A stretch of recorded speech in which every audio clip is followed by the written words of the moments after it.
programa Conecte Saúde pela TV Sul Educativa de Guaxupé. Nós estamos ao vivo, como de costume, e você tem a oportunidade de participar enviando a sua pergunta para 3551-7458 ou, se preferir, via e-mail conectesaude@tvsuleducativa.com.br. Hoje nós temos aqui em nossos estúdios o prazer de receber a doutora Ariela Lima Pereira, endocrinologista. Seja bem-vinda, primeira vez no Conecte Saúde, né, doutora? Isso mesmo. Boa noite, doutora André, obrigada pelo convite. E gostei muito de vir falar sobre esse tema tão importante. Que é diabetes. Que é diabetes, exatamente. Okay. Então daqui a pouquinho nós retornamos para falar para você sobre diabetes. Tudo o que você precisa saber, a doutora Ariela vai esclarecê-lo. Um minutinho só e nós estamos de volta.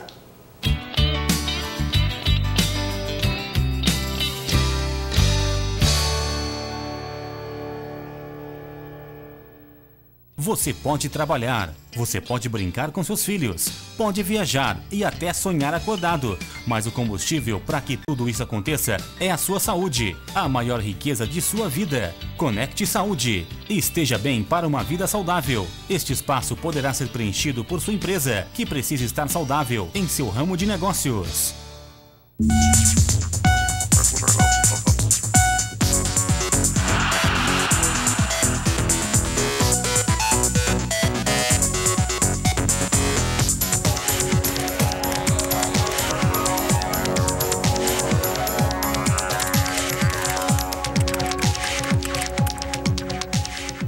Eu sou Amanda, estudante. José Carlos, engenheiro. Eu sou Lúcia, secretária. Diego, estudante. Luiz, funcionário público. Tereza, psicóloga. Laura, universitária. Paulo, bancário.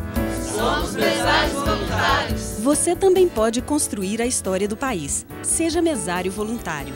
Cadastre-se no cartório eleitoral, pelo Disque Eleitor ou no site. Mesário, mais um grande brasileiro nas eleições.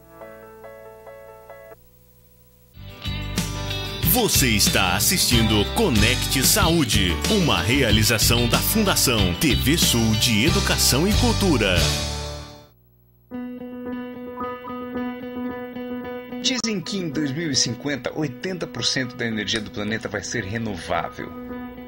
Os carros serão todos elétricos, sem barulho, sem poluição. Um voo Porto Alegre-Manaus vai durar aproximadamente 3 horas e custará 20% do que custa hoje. Você não poderá andar. Será uma frase sem sentido. As roupas não sujarão mais. Cachorros não terão mais pulgas.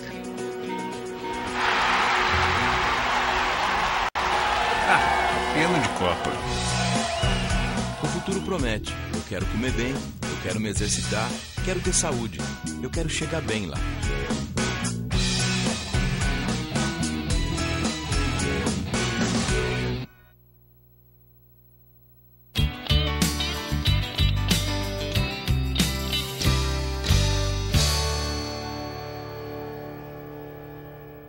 Retornamos com o nosso Conecte Saúde desta quinta-feira, hoje falando com a doutora Ariela, endocrinologista, sobre diabetes.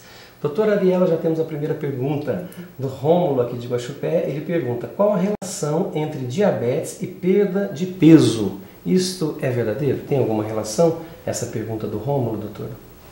Isso geralmente, quando o diabetes está bem descontrolado, os níveis glicêmicos de 400, 500, os pacientes podem apresentar perda de peso, principalmente porque os níveis altos de glicemia não deixam a fonte de energia entrar dentro da célula, que é a glicose. Então, realmente, o paciente pode perder peso, principalmente nos primeiros dias de descompensação glicêmica. E junto também vem urinar bastante, sintomas como muita sede e perda de peso. Tem relação. Ok. Temos mais uma pergunta da Márcia, do centro da cidade. Ela pergunta: estresse pode causar diabetes? Pergunta da Márcia. Não, o fato de ser uma pessoa estressada não pode levar ao diabetes. A questão é que às vezes pacientes estressados que levam a vida sedentária, com ganho de peso, isso sim levaria ao diabetes, mas só o estresse em si não.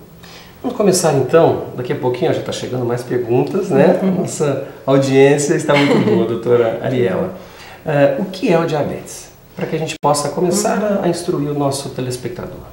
Diabetes é uma doença em que é caracterizada por altos níveis de glicemia, né, de açúcar no sangue, e que o corpo tem dificuldade em colocar essa energia para dentro da célula. Quem faz isso, quem faz esse transporte é a insulina. Então, o diabetes é a dificuldade de colocar a glicose para dentro da célula. Então, a gente tem vários tipos de diabetes, aquela pessoa que já às vezes nasce, que é o diabetes tipo 1, que praticamente o pâncreas não funciona, então não tem insulina, e tem o diabético tipo 2, que é aquele paciente obeso, e que pela obesidade tem um aumento da resistência à ação da insulina e assim fica diabético. Ok. O diabetes tipo 1 necessariamente é do paciente que já nasce com diabetes e o tipo 2 que desenvolve depois ou não necessariamente? O tipo 1 é um tipo de diabetes, ele não precisa nascer com a doença, mas provavelmente ele vai desenvolver ao longo da vida e já está na genética do próprio paciente mesmo. Então acontece alguma coisa, às vezes tem alguma infecção e aí ele desenvolve diabetes.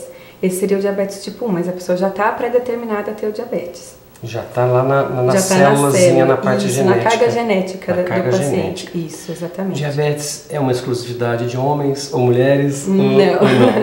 Não tem preferência pelo sexo. Às vezes as mulheres são mais diagnosticadas porque procuram mais o médico, né? Os homens são mais relaxados. E geralmente vão ao médico conduzidos pelas esposas. Isso, exatamente. É isso, então as mulheres às vezes acabam fazendo mais diagnóstico porque elas procuram mais atenção médica. Ok. Mais uma pergunta da Dolores, aqui de Guaxupé. Ela pergunta para a doutora Ariela: quem tem diabetes tem mais chances de ser hipertenso?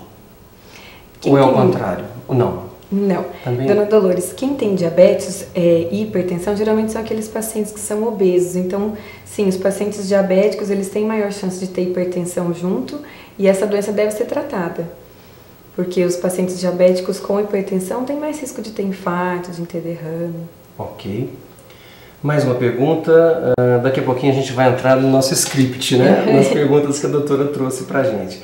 Diabetes tipo 2 tem cura? Isso quem pergunta é a Janete, do centro da cidade, tem 45 anos. Diabetes tipo 2 tem cura? Janete. Dona Janete, a gente não pode dizer que tem cura o diabetes. A doença ela pode entrar em remissão. Quando acontece isso? Geralmente pacientes obesos que fazem cirurgia bariátrica, que são diabéticos, que fazem a redução do estômago, pela perda de peso importante, eles podem sim entrar em remissão da doença. A doença pode ficar quietinha, vamos dizer, não precisa tomar nenhum remédio para o diabetes, mas pode ser que em algum momento volte. Então, cura ainda não existe, mas o controle e a remissão pós-cirurgia, com certeza. Ok. Você que está nos assistindo, o Conecte Saúde de hoje, ao vivo, falando com a doutora Ariela Lima Pereira, endocrinologista, sobre o diabetes. Faça a sua pergunta nesse bloco, durante esse bloco, início do próximo bloco, porque nós iremos deixar o final do programa para tirar dúvidas exclusivamente com o assunto diabetes com a doutora Ariela. Nós temos mais uma pergunta, doutora, do José Eduardo do Centro. O único remédio para diabetes tipo 2 é metformina? José Eduardo. Não, atualmente existem vários tipos de medicamentos. A metformina com certeza é um dos primeiros a ser prescrito, mas tem muitos medicamentos hoje em dia, bastante. Tem outras classes de medicamentos a serem utilizadas. Perfeito. Temos mais uma pergunta, é do Maurício, de Guaranésia. Agradecemos a você de Guaranésia que está nos assistindo, sempre com uma grande audiência na cidade vizinha. O Maurício pergunta se as medicações para diabetes podem levar, de certa forma, à impotência. Não, as medicações não levam à impotência. O que leva à impotência é o diabetes descontrolado. Então, mais um fator para a gente tratar é que realmente, se ele mantiver descontrolado por vários anos, o paciente pode ter impotência mesmo. Ok. Nós temos muitas perguntas chegando. Temos aqui a Marlene parabenizando a doutora pela entrevista e o Conecte Saúde, sempre esclarecendo. Obrigada. Muito bem. Vamos falar mais um pouquinho sobre o diabetes em si. Crianças também são acometidas, não é? Geralmente diabetes tipo 1? Isso, geralmente diabetes tipo 1. Ok. E qual a gravidade da diabetes tipo 1 para as crianças? A tendência é ir agravando ao longo da vida ou tem como manter aquele padrão de vida, uma qualidade de vida nas crianças, doutora? Bom, o diabetes tipo 1 nas crianças, o grande problema é que é uma doença crônica, né, que vai durar a vida toda e que começa muito cedo. Então, é uma doença que ela deve ser controlada logo no início, para evitar complicações posteriores. A diabetes na criança, ela tem uma fase de piora, principalmente durante a puberdade, quando a criança começa a crescer, faz aquele estirão de crescimento, pelo alto nível de hormônio, ele realmente descontrola durante a puberdade. Ok. A diabetes é o diabetes, né? Não é a diabetes, o diabetes. Nós podemos dizer que a pessoa que tem o diabetes, se ela faz um controle médico, né, ela passa a ser uma pessoa normal durante o tratamento ou não. Por exemplo, pessoa que tem o hábito de ingerir alguma bebida alcoólica, um vinho, ou comer um doce de vez em quando. Quando ela está, eu sei que o termo é compensado, é isso, né? Quando ela está compensada, ou seja, está com o tratamento ali em dia, está com a insulina teoricamente normal, ela pode fazer as suas extravagâncias ou não? Ela até pode fazer as suas extravagâncias, desde que não sejam frequentes, né? Sejam esporádicas, mas tendo a consciência de que naquele dia o diabetes ele vai descontrolar, porque aumentou, porque bebida alcoólica é carboidrato, então vai aumentar também o diabetes, assim como um doce. É claro que todo mundo quer sair da linha um pouco às vezes, né? De vez em quando é bom sair da linha, mas sabendo que o diabetes vai ficar descontrolado no dia. Ok, e aí existe um risco naquele dia? Existe, dele descompensar e talvez aquele paciente que toma insulina ter que aumentar a sua dose de insulina. Ok. O que o triglicérides tem a ver com diabetes? E se a menopausa influencia no diabetes? A Márcia do Centro faz essa pergunta. Triglicérides com diabetes e o diabetes na menopausa. Geralmente o triglicérides ele pode estar aumentado quando o diabetes está descompensado. Então, e também pacientes que são obesos têm, pelo ganho de peso, aumenta a resistência à insulina e aumenta triglicérides no sangue. Tem uma relação direta mesmo com o diabetes. E a menopausa? E a menopausa, com a deficiência de estrógeno, né, que é o hormônio da mulher, as mulheres elas tendem a ganhar um pouco de peso e podem, aquelas que têm a genética para o diabetes, elas podem ficar pré-diabéticas ou até diabéticas. Não que seja um fator causal, não que a menopausa cause diabetes, mas é como se fosse uma contribuição. Perfeito. O Fábio do Recreio dos Bandeirantes, doutora Ariela, qual o principal sintoma do diabetes? Que seria já o nosso programa. Primeiro, antes da resposta para o Fábio, como diagnosticar diabetes? Depois a gente vai falar sobre os sintomas. Diabetes o diagnóstico é feito através de um exame de sangue, que é coletado 12 horas depois de jejum, então o paciente tem que ter feito jejum a noite toda. E aí, coletando o exame, a glicemia é maior do que 126 em 2 exames, então quer dizer, não é uma única vez que vai fazer o diagnóstico, precisa de 2 amostras. A partir de 126 é que a gente diagnostica aquele paciente diabético, as 2 glicemias maiores do que 126. Ok. Um eventual pico de glicemia, por exemplo, a pessoa ingere uma grande quantidade de doces, tudo, e de repente vai fazer o exame e deu ali 250, 280. Isso caracteriza o diabetes também, ou pode acontecer com uma pessoa normal, né? Não propensa ao diabetes, isso também. Não caracteriza diabetes. Quando a gente, por exemplo, comeu, dali 2 horas colheu o exame de sangue, deu mais do que 200 e aquele paciente tem os sintomas de um diabetes descompensado, então ele está fazendo muito xixi, está bebendo muita água, está perdendo peso, aí a gente pode falar que tem um diagnóstico de diabetes. Mas se é uma pessoa que é normal, comeu e picou o dedo, deu mais que 200, não configura diabetes. Ok, então vamos lá nos sintomas que o Fábio perguntou, né? Recreio dos Bandeirantes. Quais seriam os principais sintomas do paciente com diabetes? O grande problema é que os sintomas às vezes vêm só no começo, quando está com níveis altos de glicemia, em torno de 300, 400, e aí são os sintomas que a gente comentou, perda de peso, urinar várias vezes ao dia, com sede, com muita sede, né, porque vai desidratar.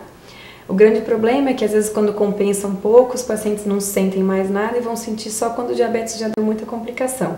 Ok. A Maria do Catetos, ela pergunta por que alguns diabéticos necessitam de insulina e outros não. Maria.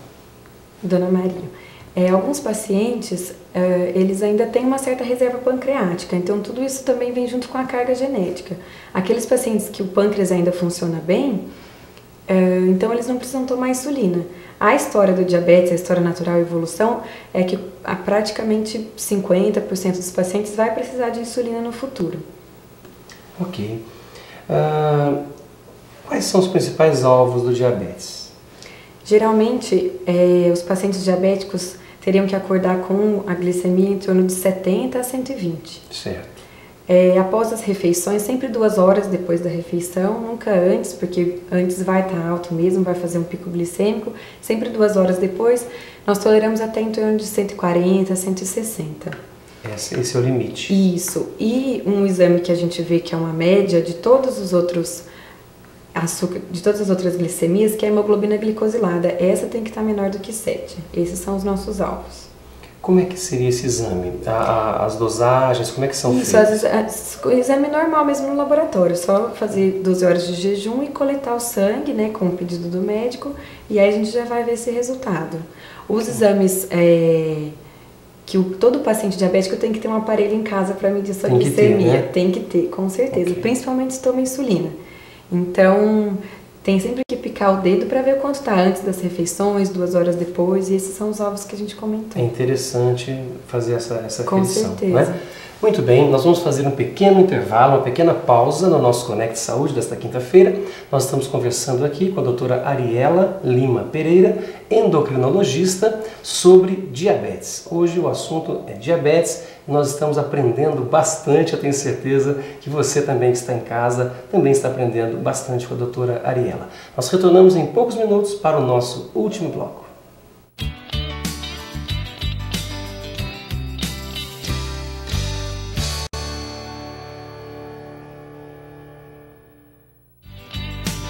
Você está assistindo Conecte Saúde, uma realização da Fundação TV Sul de Educação e Cultura.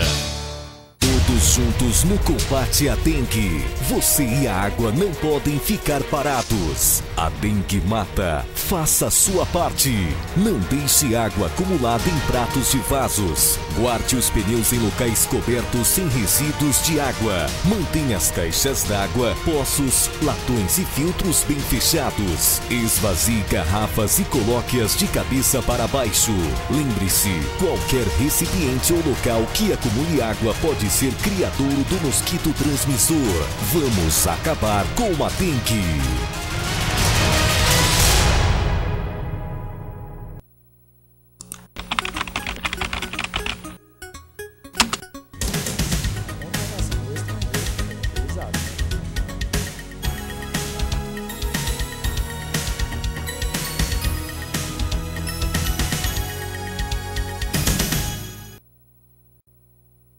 O que é uma pedra para um guerreiro? O que são gotas para quem só pensa em vencer? O que são noites para quem tem prova? O que é atraso para quem tem paciência? Quem vence uma luta, ganha o dia. Neste caso, 4 anos. Jovens guerreiros, acordem! Se você vai completar 16 anos até 7 de outubro, tire o seu título de eleitor. O voto é obrigatório aos 18 anos, mas é um direito já a partir dos 16. Procure um posto da Justiça Eleitoral até 9 de maio, levando um documento de identidade com foto e comprovante de residência. Esse prazo de 9 de maio também é válido para quem mudou de endereço, precisa atualizar seu cadastro ou regularizar sua situação. Não deixe para a última hora. Justiça Eleitoral. Brasileiro que vota não foge à luta. Você pode trabalhar, você pode brincar com seus filhos, pode viajar e até sonhar acordado. Mas o combustível para que tudo isso aconteça é a sua saúde, a maior riqueza de sua vida. Conecte Saúde. Esteja bem para uma vida saudável. Este espaço poderá ser preenchido por sua empresa, que precisa estar saudável em seu ramo de negócios.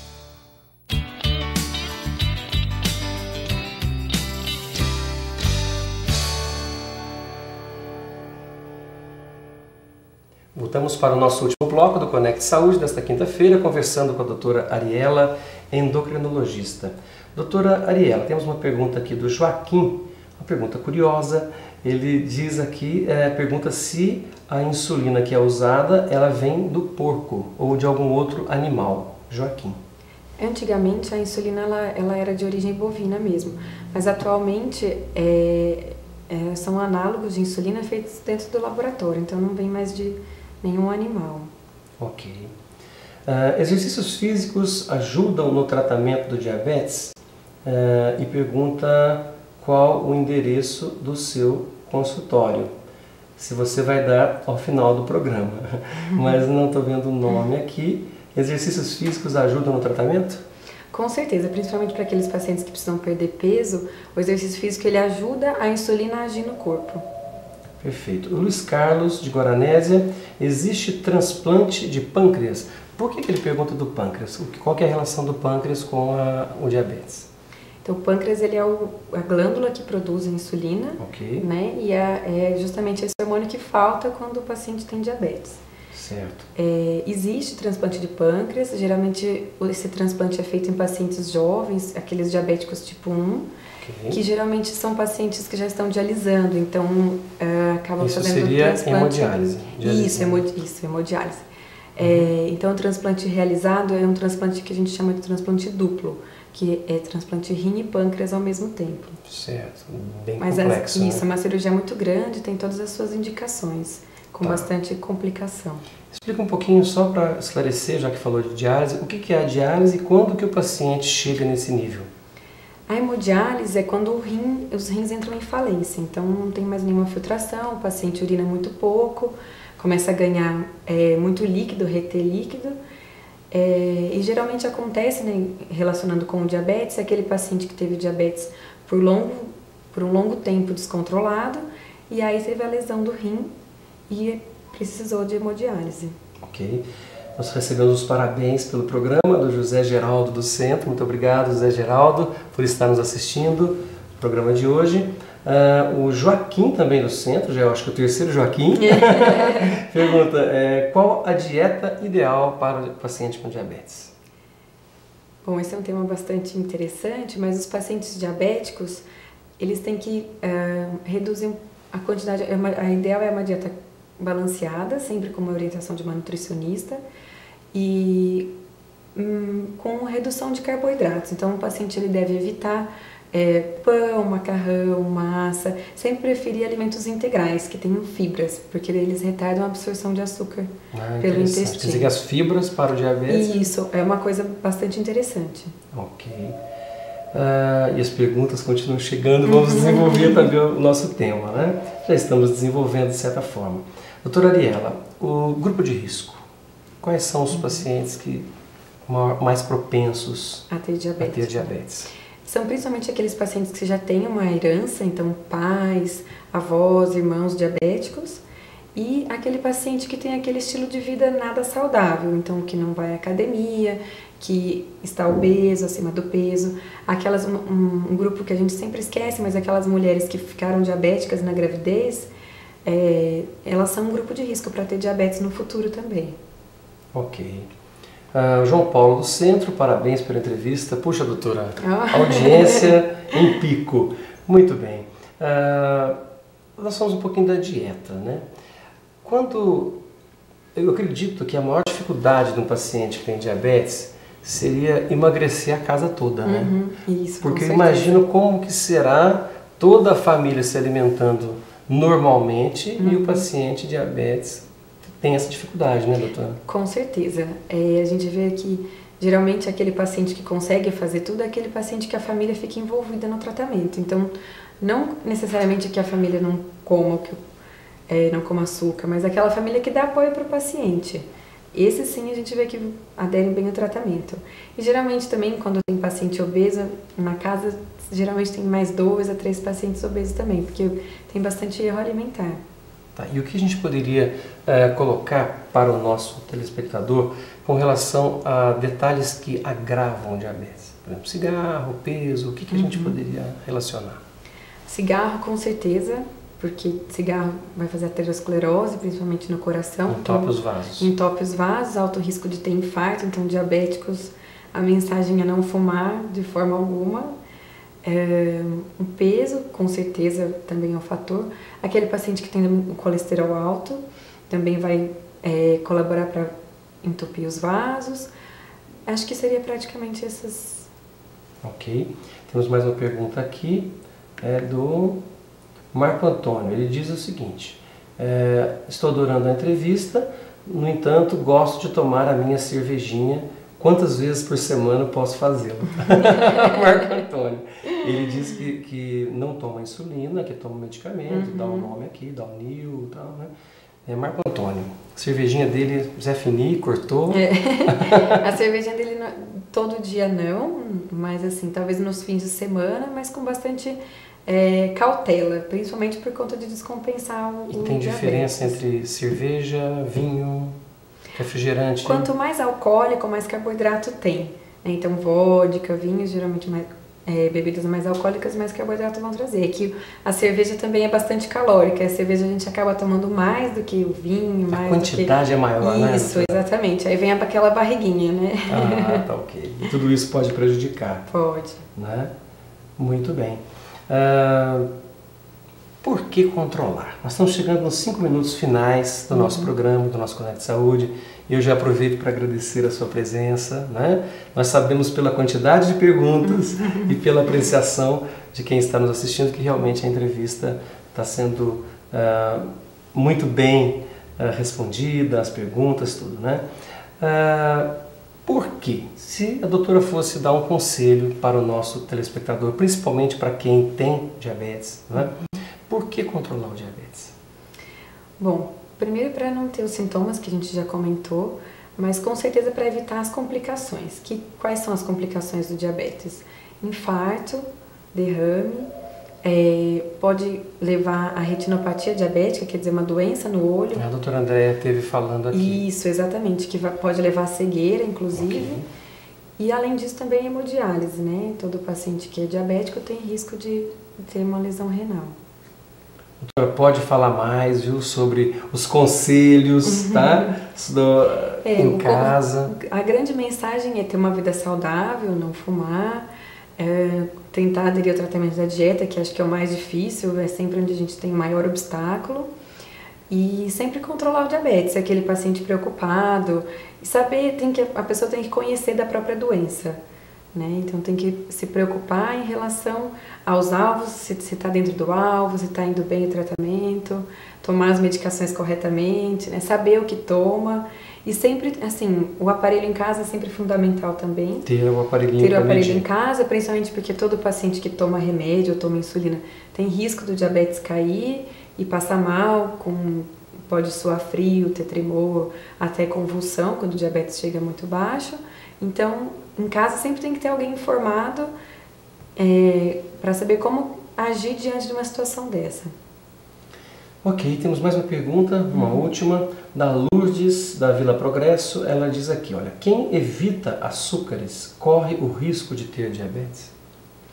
Não, isso não é uma coisa que tenha relação. Claro que quem evita açúcar está evitando de sobrecarregar o pâncreas. Então, essa é uma coisa que até é interessante. Não precisa cortar tudo de uma vez, mas nada em excesso. Ok. Doutora, muito obrigado pela sua participação. Existe algum detalhe que seja interessante esclarecer? Nós temos 2 minutos ainda para o nosso telespectador. Tem alguma dúvida, pela sua experiência clínica, algo que nós deixamos de abordar? Não, só lembrar que o paciente diabético ele pode ter vida normal e ele deve ter uma vida normal e que essa vida seja saudável, desde que tenha acompanhamento médico, que a família esteja junto no tratamento. É um paciente que vai muito bem, que a gente não vê todas aquelas complicações que a gente via antigamente. Então, o tratamento do diabetes é uma coisa que está mudando muito hoje em dia e o impacto no futuro desses pacientes está sendo muito positivo. Ok. Muito obrigado. Tenho certeza que outras oportunidades virão, né? Com certeza. E a doutora tem aqui o Conecte Saúde como um espaço aberto, sempre que desejar. Obrigada, eu que agradeço a oportunidade de estar aqui. Agradeço as perguntas também do público. Okay. Foi muito prazeroso essa noite. A nós também. Muito obrigado. Obrigada. Agradecemos a você que esteve conosco no Conecte Saúde, sempre às quintas-feiras, ao vivo, após o Jornal da TV Sul. Você está convidado também para as nossas reprises, aos sábados e às terças-feiras. Terça-feira, às 18 horas e aos sábados, às 15h30. Até o próximo Conecte Saúde.